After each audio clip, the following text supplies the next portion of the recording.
Look how my mind plays. Little bit of fame, little bit of hate, little bit of change. Watch the craze, keep it sane, don't fade away. Look how my mind plays. Little bit of fame, little bit of hate, little bit of change. Watch the craze, keep it sane, don't fade away. Look how my mind plays. I think you should never be scared. Even if China is stronger, China will give you only good. We fail to appreciate history. We fail to think. And it's cost us fiercely in that today the United States is in deep decline. The problem with GM is not caused by Toyota or Hyundai Kia. The problem with General Motors is being caused by what? General Motors and the UAW. We're not very competitive. We've been spending too much money on making ultimately worthless stuff. You are making weapons, you are making tanks to kill people, okay? China is actually making cups, kettles. 所以这是最近这10几年以来形成新的经济危机的根本原因，这和过去的那个经济危机完全不一样。现在经济危机了，大家都丢掉工作了，这个时候大家开始注意这个问题了。Different. China is a very promising country. I'm sure in 20 years we'll catch up with USA.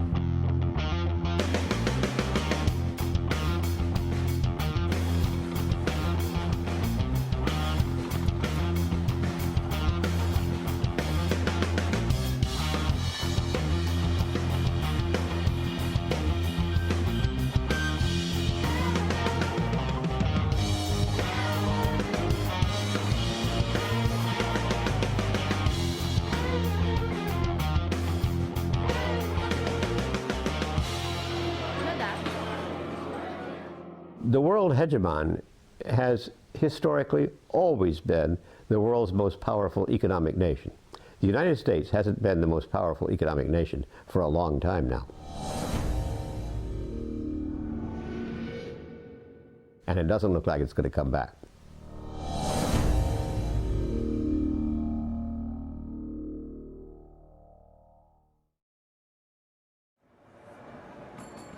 The decline of the United States as the world hegemon is a necessary condition in order for China to take over that role.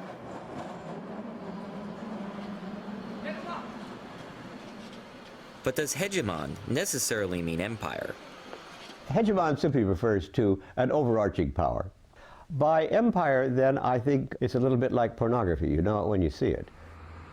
As China unleashes its tremendous talents, as well as the power of its size and productivity, it certainly is assuming a hegemonic position, but I don't think China quite qualifies as an empire right now. But historically, when countries have become hegemons, they eventually become empires. Rome, Britain,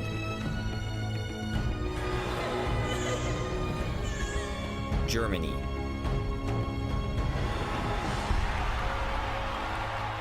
Japan,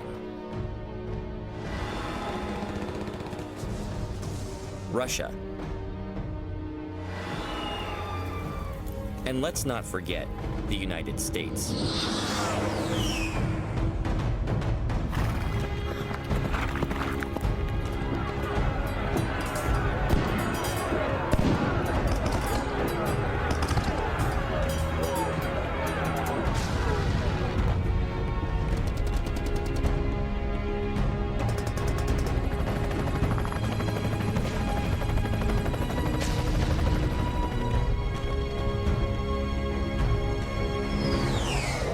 The Americans don't realize we have probably a good 1,000 overseas military bases. China doesn't yet have this military capability. But what happens when it becomes the world's #1 economy? Will hegemony lead it to become the world's next empire? Or does it provide a much-needed balance to American militarism? Should we be afraid?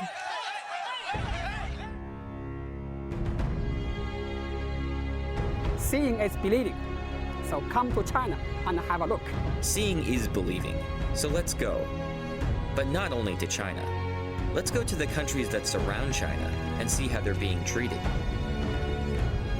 Is China being a friendly neighbor? Or is it sowing the seeds of empire?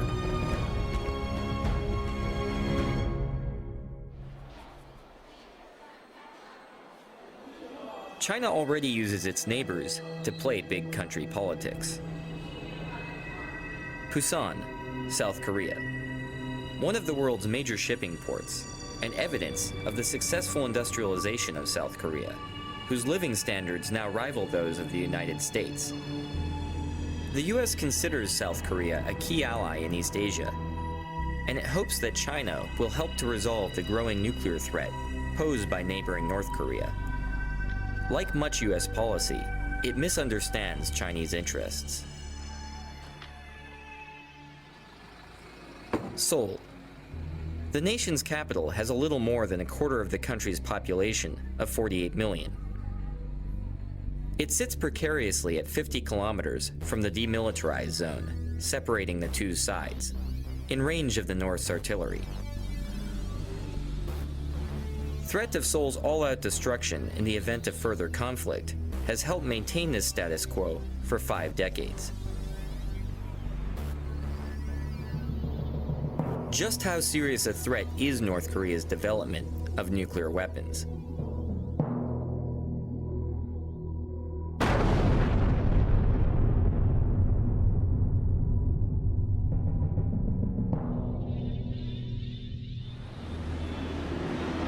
In order for a country to become a full-fledged nuclear weapons state, the country should satisfy 4 conditions.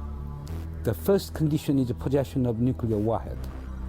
Yes, North Korea has acquired nuclear warhead.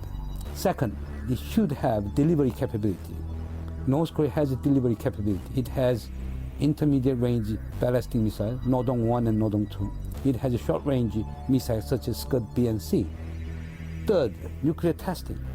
But there is a debate on whether it was successful or not. And finally, in order to mount that warhead on the short and medium range missiles, North Korea should possess miniaturization technology. But we believe that North Korea is short of acquiring that miniaturization technology.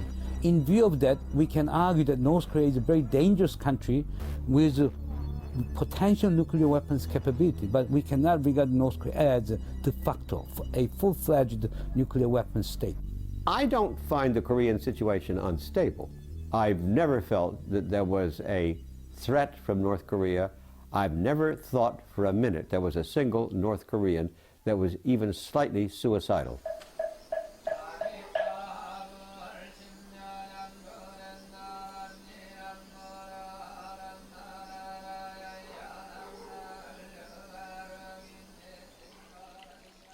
Suicidal or not, a nuclear North shifts the balance of power in Asia. Why doesn't China use its growing strength to help US-backed efforts to disarm North Korea? One of the odd things about the post-war world is the Chinese are absolutely delighted to have Korea divided in two. They used to try and maintain this even back in the Tang Dynasty.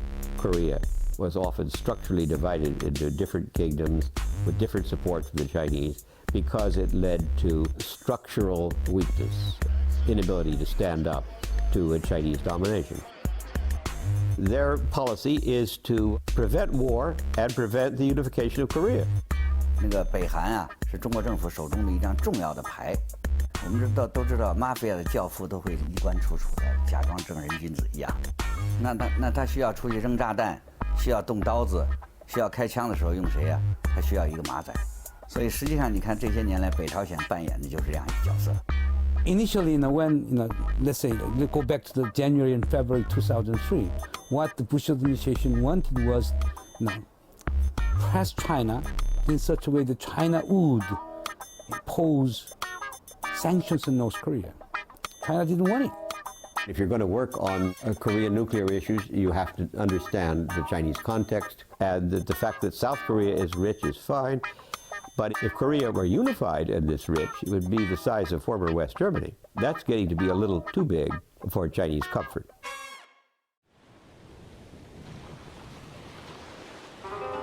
If Korea is a traditional tributary state that China manages through division, then how will it deal with Korea's bigger and wealthier neighbor, Japan, whose rivalries with China have spanned centuries? The answer depends not only on the intentions of the Chinese government, but also on the attitudes of the Chinese people. Like Korea, Japan has traditionally been a part of the Chinese cultural area. But it has also been fiercely rebellious. After Japan became the first Asian nation to industrialize, it used its newfound strength to create a modern empire and subjugate its Asian neighbors.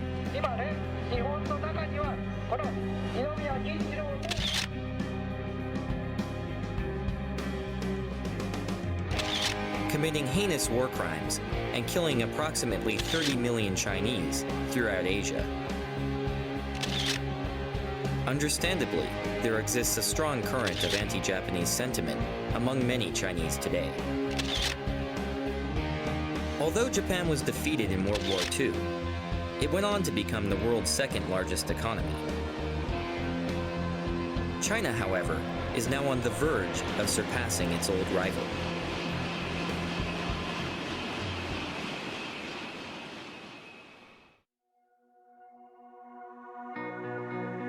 To many, both inside China and out, the 2008 Beijing Olympics were a symbol of China's rebirth as Asia's preeminent power.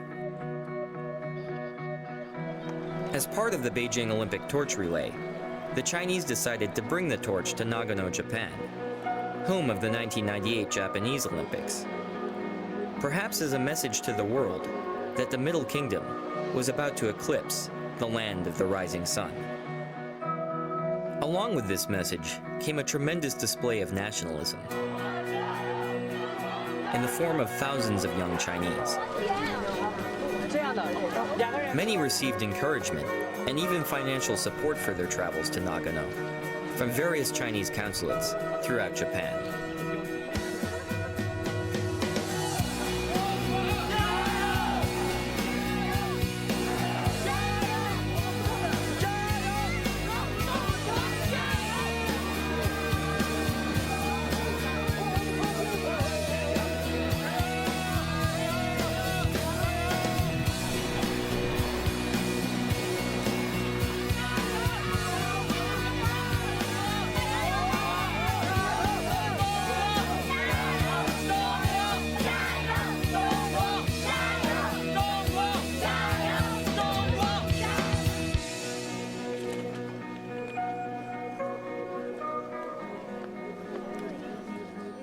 The Chinese government requested that the relay begin at Zenkoji Temple, the same starting point as that of Japan's 1998 Olympics.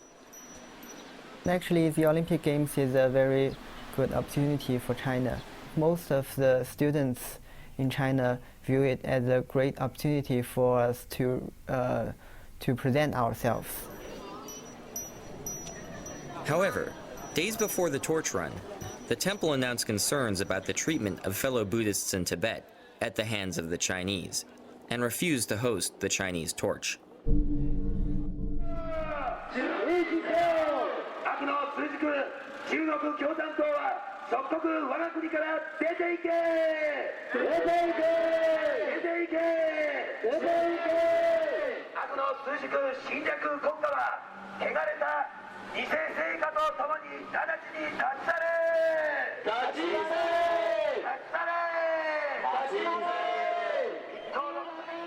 The event attracted a large number of loosely associated protesters who took the torch relay as an opportunity to voice grievances against China.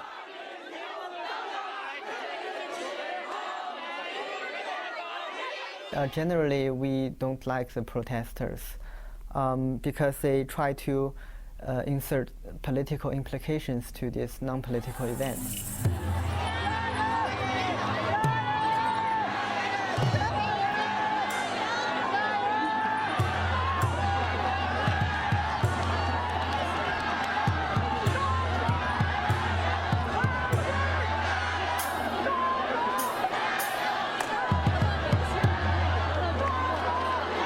Beyond Beyond being a window on Chinese nationalism, the Nagano torch relay provided a glimpse into the situation of some of China's various ethnic minorities, and begged the question, is China really the unified multi-ethnic nation that it portrays?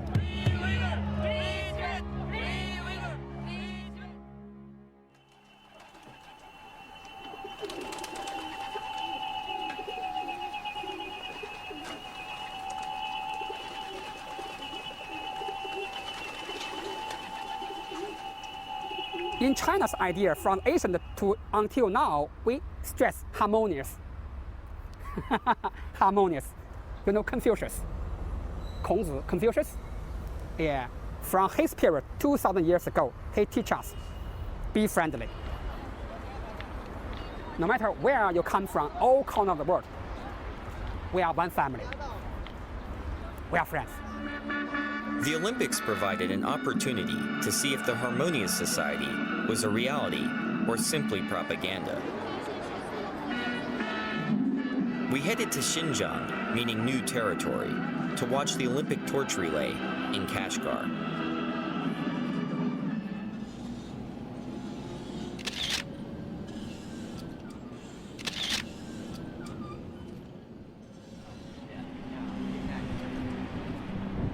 Inside Kashgar city, preparations for the torch relay were underway. In a show of ethnic solidarity for the Olympics, the authorities were preparing a large group of minority children, mostly Uyghurs, to come out and show support for the torch on the day of the run.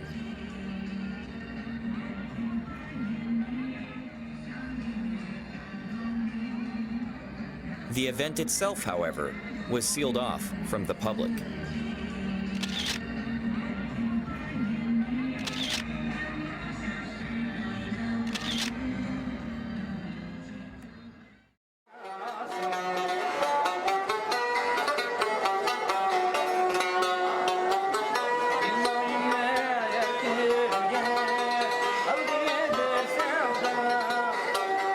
We were struck by just how different Xinjiang was from eastern China.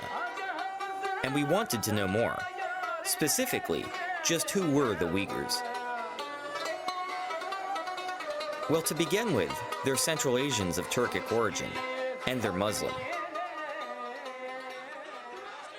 It wasn't until we caught up with exiled Uyghur spokeswoman Rabia Kadir at the Uyghur American Association in Washington, D.C., that we felt like we got the other side of the story.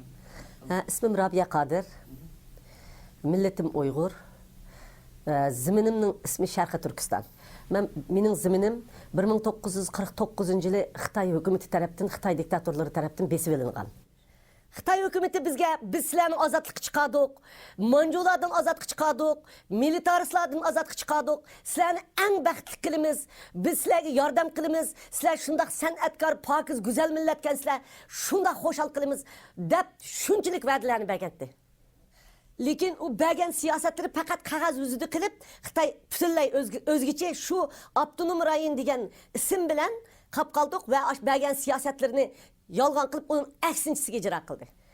11-sentabr voqeasidan keyin Uyg'ur xalqini endi bostiradigan fursat, yo'qotadigan fursat keldi deb qaradi. Shunga Amerika Iroq urushidan foydalanib, Amerika bilan Birlashgan Davlatlar Tashkilotiga Sharqiy Turkiston Islom partiyasi degan bir narsani kirgizish uchun bor kuchi bilan xizmat ishladi Xitoy hukumati.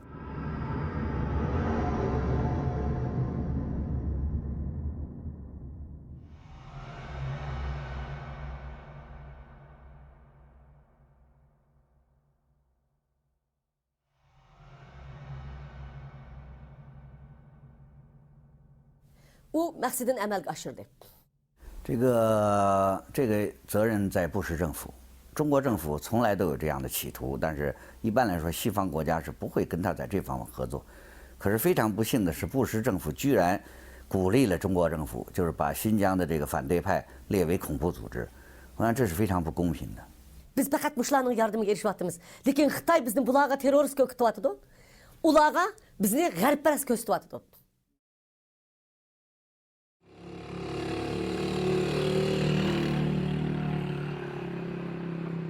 There are two nations which are fighting in the world.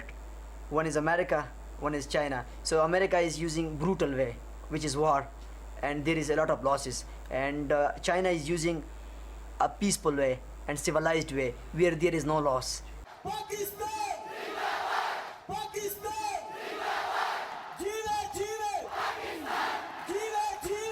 They don't interfere, okay, in other country. It is not like America.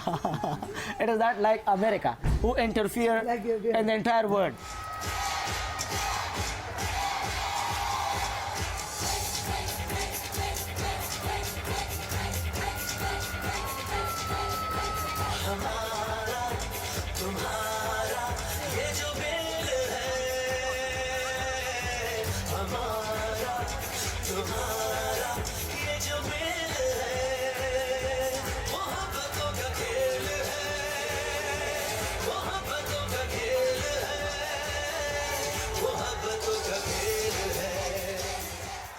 The United States is one of the largest donors of foreign aid to Pakistan. But most of this money is spent on American-made arms and weapon systems. The Pakistani military justifies such spending as being necessary to defend against the imagined threat of its archenemy, India. American aid, therefore, does little to help actual Pakistanis.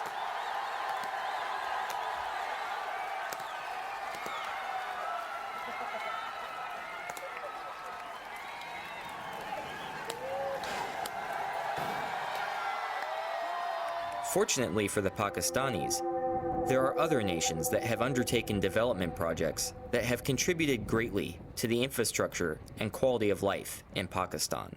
China has been our friend for the last 50 years. If Pakistan had any problem in the past, China came and it solved the problem of Pakistan. The Karakoram Highway is the highest international roadway in the world.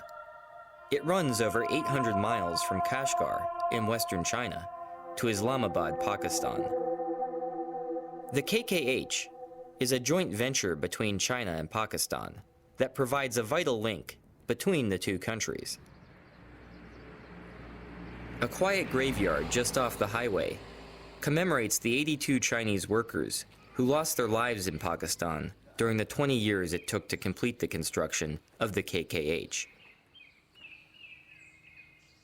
The Karakoram Highway would not exist today were it not for the funding, hard work, and sacrifice of the Chinese.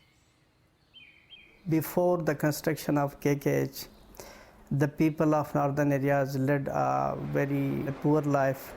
After construction of KKH, we experienced different sort of changes, culturally, economically, socially, and politically even.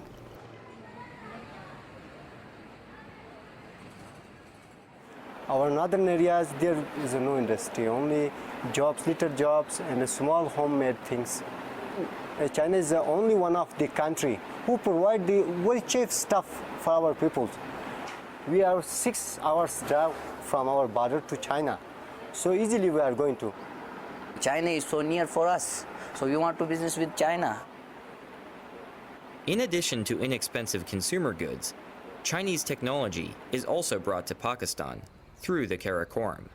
The Chinese technology is very cheap, so the local authorities and Pakistani government accept their bids and they allow them to establish their projects. There is an agreement between Chinese government and Pakistani government for widening the KKH, for laying the railway line as well as gas pipeline.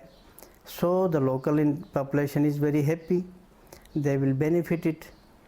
The Chinese have also begun other mega projects in Pakistan, such as investing $200 million in the construction of Gwadar Port on the southern coast of the country.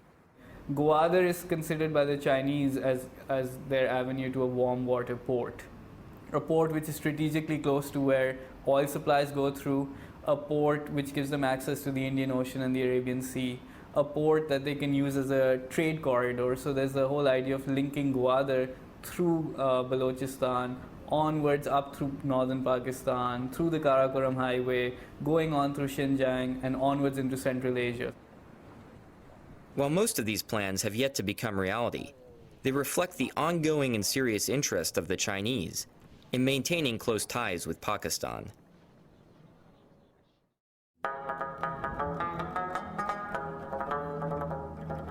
China's reputation as a friendly neighbor does not stop at Pakistan's border. It has successfully been outcompeting the US for the favor of Afghanistan itself.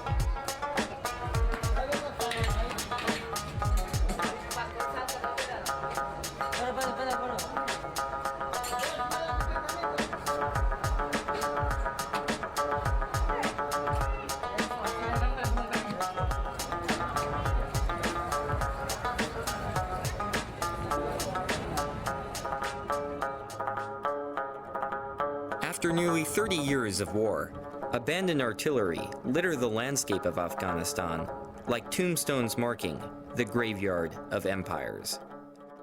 We have enough experience with the war. We fought the Soviets.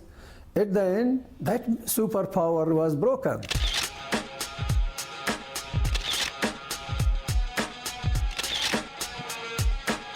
Despite billions being spent on so-called aid and development, the country has become increasingly dependent on opium production, with many blaming corruption and even NATO forces for the country's inability to move forward. America wants to solve everything by the gun. Gun does not bring solution. Gun increases the problems. Like in Pakistan, the Chinese have stepped in to fill the developmental void left by the United States. Right now, in this reconstruction period in Afghanistan, Chinese, they are holding some construction company they have built. They are busy in some road construction. They are not even telling our government who should be a minister, who should be a governor. All they are saying that they want to see a developed and prosperous Afghanistan. However, like its Western peers, China's interest in Afghanistan is not purely humanitarian. Rich in mineral resources, Afghanistan remains an undeveloped source of raw materials in a world in which they are increasingly scarce. It is Afghanistan's copper that interests China. The metal is used in all aspects of modern life, including coinage, jewelry, housing, transportation, electronics, and medicine. Afghanistan's untapped Aynak copper deposit in Logar province is said to be one of the world's largest, valued at almost $90 billion. ولایت لوگر در 30 کیلومتری جنوب شرق شهر کابل قرار دارد و این ساحه معدنی که شامل بلاک تکتونیکی کابل هست. در اینجا 3 معدن بزرگ وجود دارد که عبارت از معدن عینک، معدن دربند و معدن جوهر. البته معدن مثل عینک بزرگترین از این معدن است و این ساحه. The China Metallurgical Group has bought a 30-year lease for $3 billion, the largest foreign investment in Afghanistan's history. The royalties alone will cover almost half of the Afghan government's annual budget.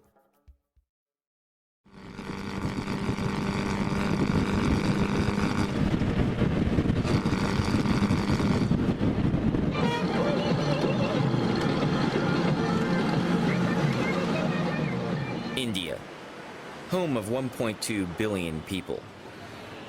In 20 years, it will have a bigger population than China. Its economy continues to grow year after year, and it's the world's largest democracy. Could India provide a cultural and strategic counterbalance to China? One of the main balancing forces in the emerging world of Asia, South and East Asia, is going to be India and China. That neither is going to feel comfortable with one achieving a position of superiority, least of all any claims to hegemony. I would assume Asia is a target for the Chinese. They would like to put Asia under its control in economic terms, in political terms, in strategic and military terms. This is where China has been active. If you were to look around Asia, China has replaced the US as the largest trading partner for almost every country in the region. India-China trade has been growing rapidly, and a trade route has even been opened that directly connects India and China through Tibet. Indeed, India-China trade has crossed India-US trade in terms of sheer numbers. There's a growing relation, trade relation, bilateral relation between these two countries.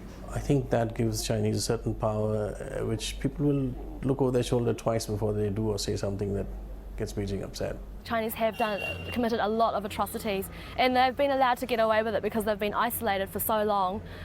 There's a period where no one knows what went on in China, and now that they've opened up, they're still sort of acting with impunity because of the economic incentive. Countries aren't willing to speak out. Trade has lately become very China-driven.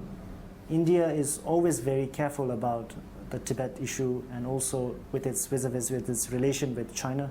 I think it's a tightrope that New Delhi has to walk between its increasingly closer relations with Beijing and also keeping Tibetan refugees population satisfied as much as we can.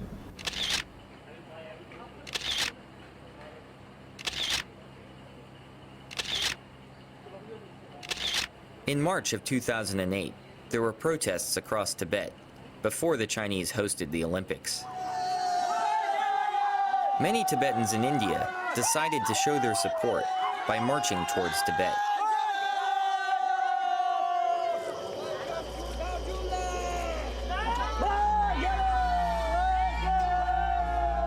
When we led this march, we walked for nearly 4 months.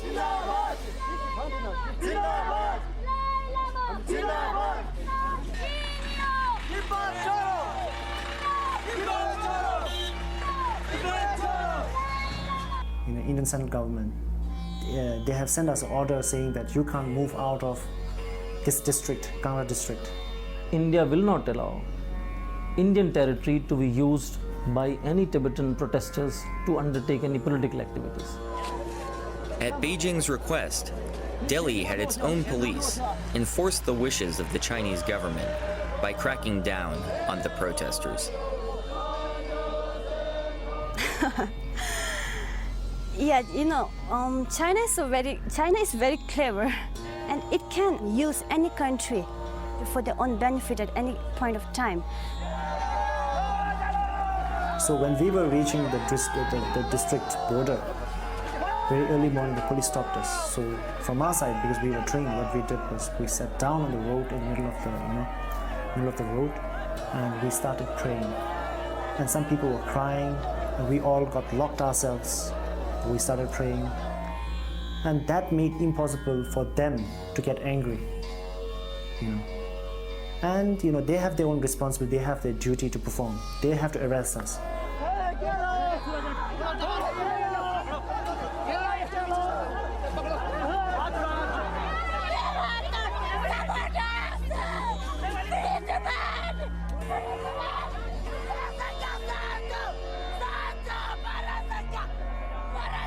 I think perhaps I feel a bit of an affinity to the Tibetan people because my parents went, or at least my mother, I don't know about my father, went through the Cultural Revolution.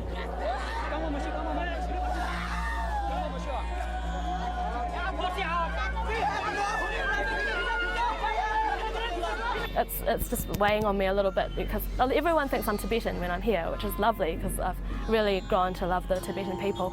But before I came here, I was warned by a lot of local Indian people and also tourists that had been here. When I told them that I was Chinese, they were really surprised.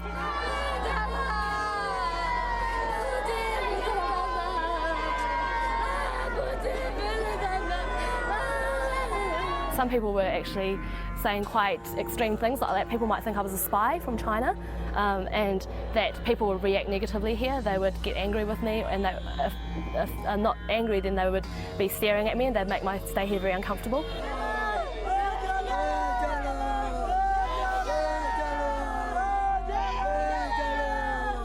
I had to decide whether I was going to tell people here that I was Chinese, and unfortunately I decided not to.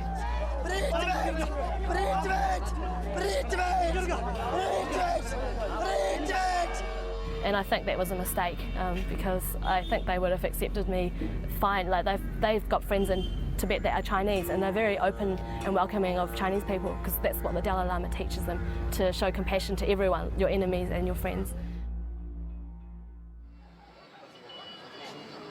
India is not the only country where China tries to control Tibetans outside of its national borders. The T word is predominant vis-a-vis China's relations with Nepal. I think what the Tibetans are doing here, what the Americans are doing here vis-a-vis Tibet is of utmost concern to the Chinese.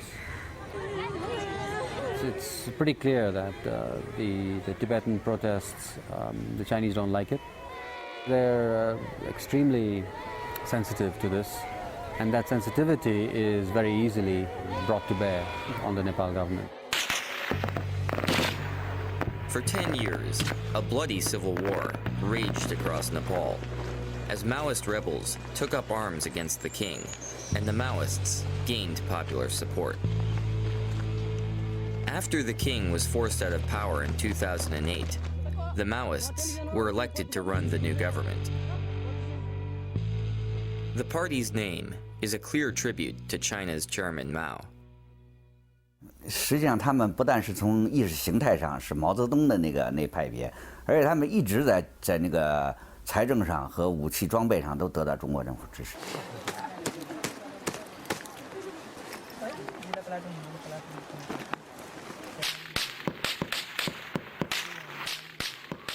During the Civil War, Sherpas camping in the remote snowy passes of the Himalaya reported seeing caravans of ponies loaded with guns crossing from China into Nepal during the dead of night.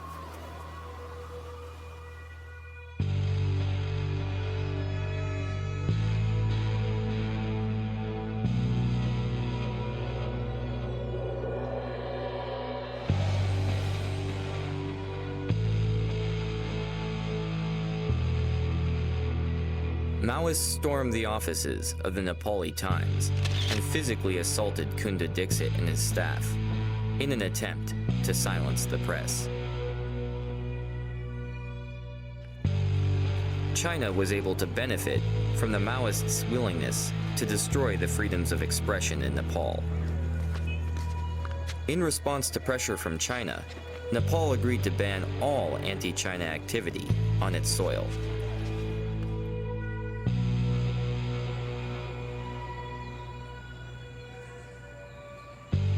China is bringing Nepal within its orbit. But what happens now? Once China controls a territory, what's in store for its future? Let's take a look at Hong Kong.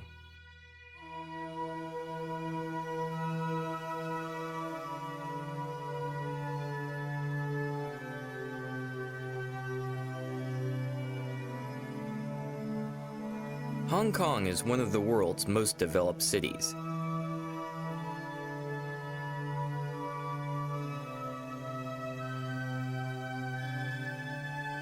An icon of Asia. The Pearl of the East.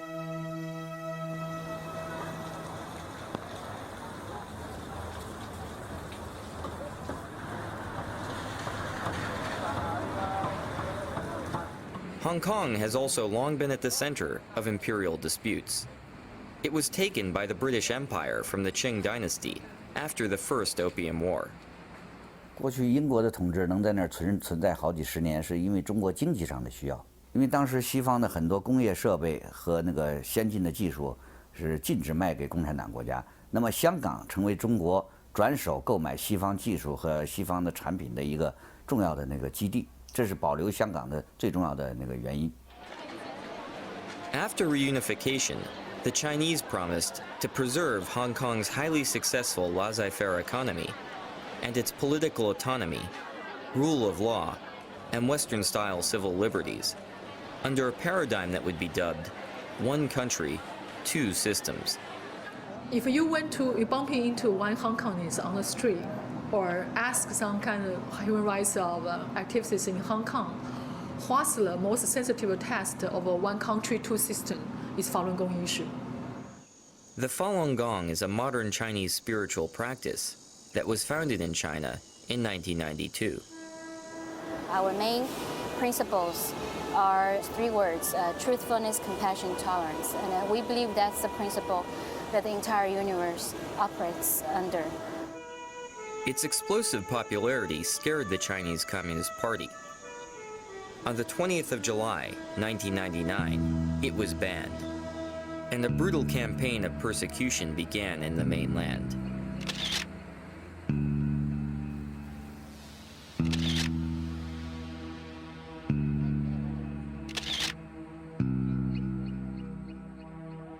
Falun Gong practitioners sought refuge all over the world, including Taiwan, Japan, the US, and even Hong Kong.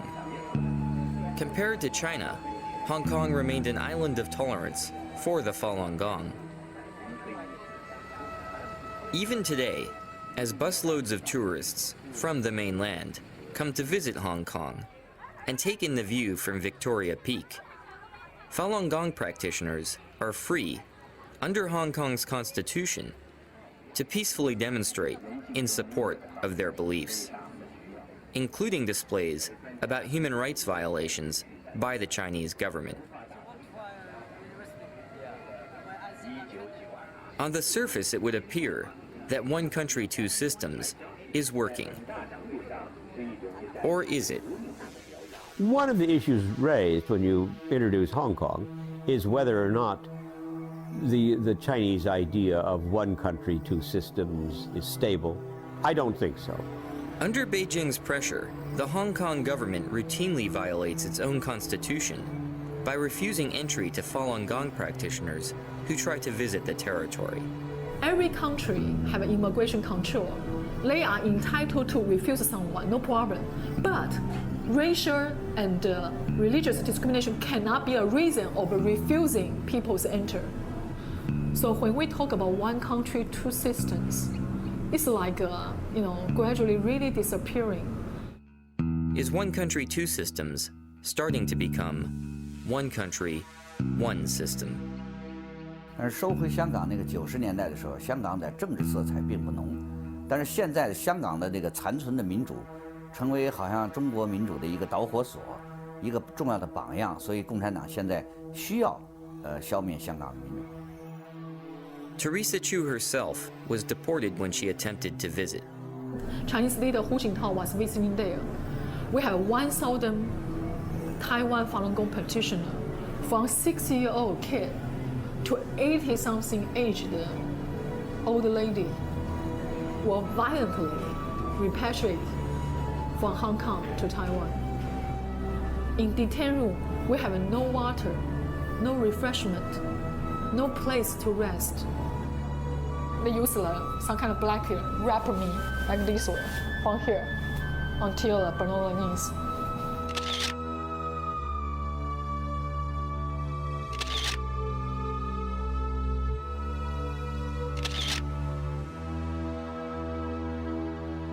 So you can see how hostile they are.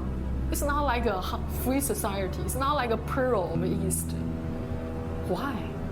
Because the black hand, the invisible hand behind Hong Kong's government, the Chinese regime.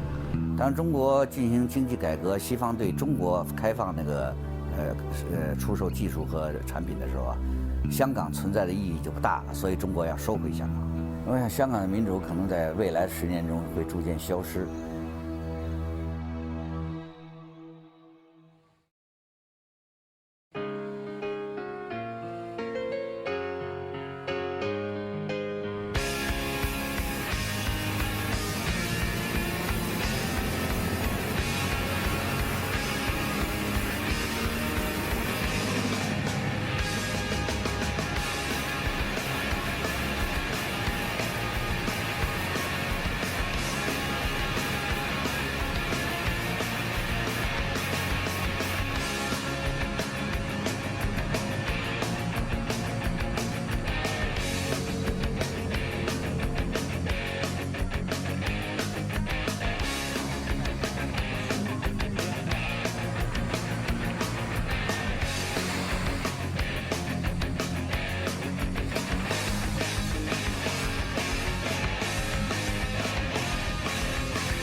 After being defeated by the Chinese Communists, the KMT, or Chinese nationalists, led by Chiang Kai-shek, fled to the island of Taiwan and designated Taipei as the capital of the Republic of China in 1949.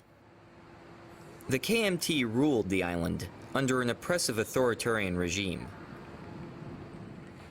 but it was successful in creating rapid economic growth that has made Taiwan one of the most industrialized countries in the world. Eventually, the KMT's iron grip gave way to a democratic system in Taiwan, creating the first true ethnic Chinese democracy in world history. Could Taiwan be a model for the future of mainland China? If democracy exists and is established, more strengthened in this region, I believe it will not just benefit the people in Taiwan, but also benefit surrounding countries, especially China. The youngsters on the mainland, they're gradually changing their worldview. They're not that inward-looking anymore. They can see by themselves what's going on in Taiwan, especially in Taiwan's democratic developments. 它是一个和中国大陆的人一样讲同样语言的、同样的种族的这么一个国家，那么它的民主化对中国老百姓来说是个非常大的刺激。In the long run, we can change the very nature of the Chinese communism, and hoping that someday that mainland China can be converted into a free and a democratic society. We believe that China is moving to a right direction that develops the economy and improves the quality of life of everyone, and at the same time promote democracy and equality.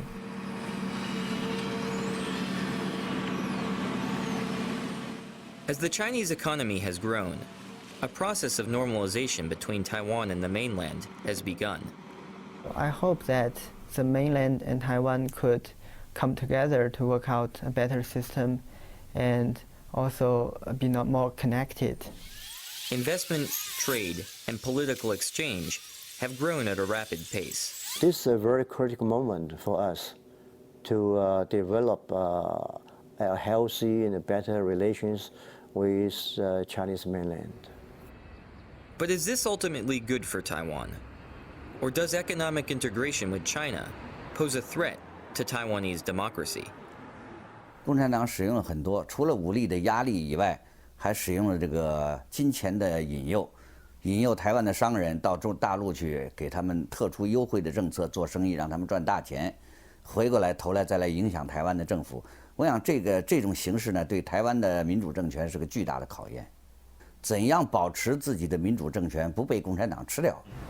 They try to create this image that, at least symbolically, that they are a peaceful country, they are rising peacefully, and they wish to deliver this sense of sincere to the world that we are rising economically and politically, but in a way that world stability will be maintained.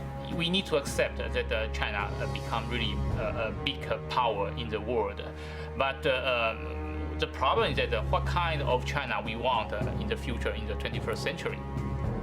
Some people are talking about that China may replace the United States in the future.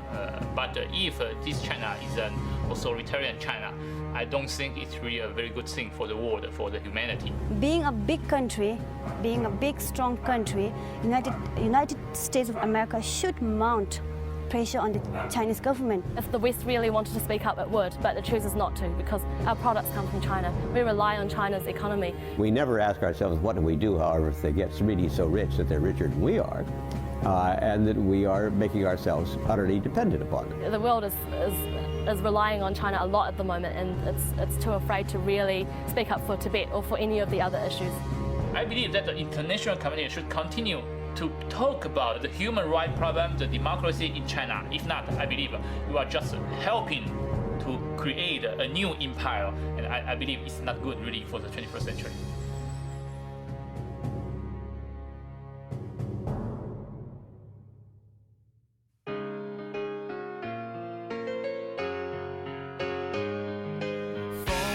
吹越狂，我们的意志越坚，士气越旺，通往真理的路，我们义无反顾，勇敢去闯。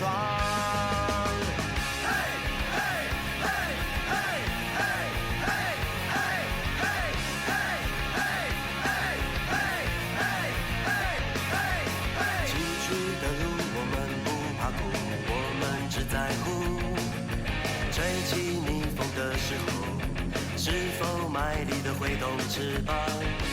黑暗之中支付着力量，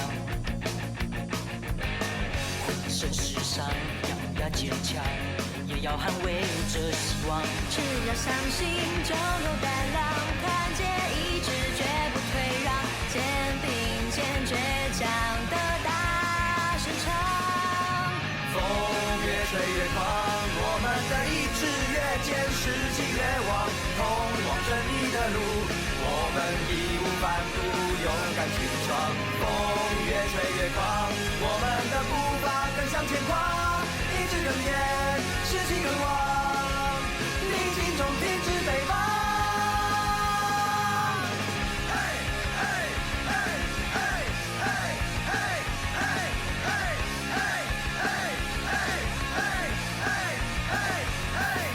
崎岖的路，我们不怕苦，我们只在乎吹起逆风的时候，是否卖力地挥动翅膀？